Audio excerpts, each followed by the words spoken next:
बच्चों, मैं आपको दिखाने जा रही हूँ आपका पाठ कर चले हम फिदा, जो कि कैफी आज़मी के द्वारा लिखी हुई एक कविता है। इससे संबंधित कुछ क्वेश्चन आंसर। क्या इस गीत के कोई पृष्ठभूमि ऐतिहासिक पृष्ठभूमि है, यानी इतिहास से संबंधित कोई बात है? ये जो गीत लिखा गया क्या इतिहास से संबंध रखता है? हाँ, रखता है। यह गीत 1962 में जब भारत और चीन का युद्ध हुआ था, उस ऐतिहासिक पृष्ठभूमि पर लिखा गया था। उस समय चीन ने तिब्बत की ओर से भारत पर आक्रमण किया था और भारतीय वीरों ने इस आक्रमण का डटकर मुकाबला किया था। क्वेश्चन नंबर 2 है, सांस थमती गई नब्ज जमती गई। इस पंक्ति का भाव स्पष्ट कीजिए, यानी पंक्ति क्या कह रही है?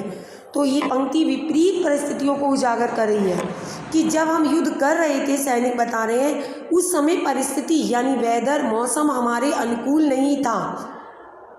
हिमालय की उत्तरी सीमा में बहुत ठंड पड़ रही थी, यहाँ तक कि अत्यधिक ठंड से हमारी नब्ज भी जम रही थी। ऐसी विषम परिस्थितियों में उन्होंने अपने देश के गौरव को कम नहीं होने दिया। वो युद्ध करते रहे, शत्रु सेना को पीछे धकेलते रहे। कवि ने साथियों शब्द का संबोधन किसके लिए किया है? कहा ना, अब तुम्हारी हवाले वतन साथियों।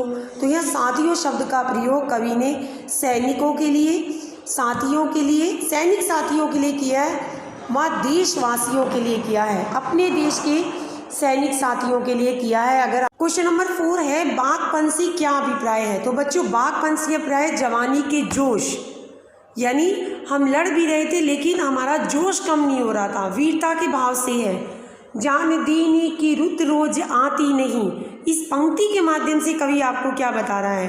कभी कभी पंक्ति आ जाती है, कभी इससे संबंधित क्वेश्चन आ जाता है, तो क्वेश्चन आए या पंक्ति का अर्थ आए, लगभग एक जैसा ही आंसर होता है, बस थोड़ा सा उसको बोलने का या लिखने का तरीका चेंज करना होता है। तो जान देने की रुत रोज आती नहीं पंक्ति के माध्यम से कवि मनुष्य को देश की आन बान की रक्षा के पुनीत कार्य करने हेतु मरने का मौका बार बार ना मिलने की बात कह रहा है कि देश के लिए मरने का जो पुनीत मौका है, बहुत अच्छा मौका है, वो सभी को नहीं मिलता है। वे सैनिकों से कहता है कि देश के लिए मरने का मौका केवल देश की रक्षा कर रहे सैनिकों को ही मिलता है ज़्यादातर, इसलिए हमें देश के लिए कुछ कर गुजरने के अवसर को हाथ से नहीं जाने देना चाहिए।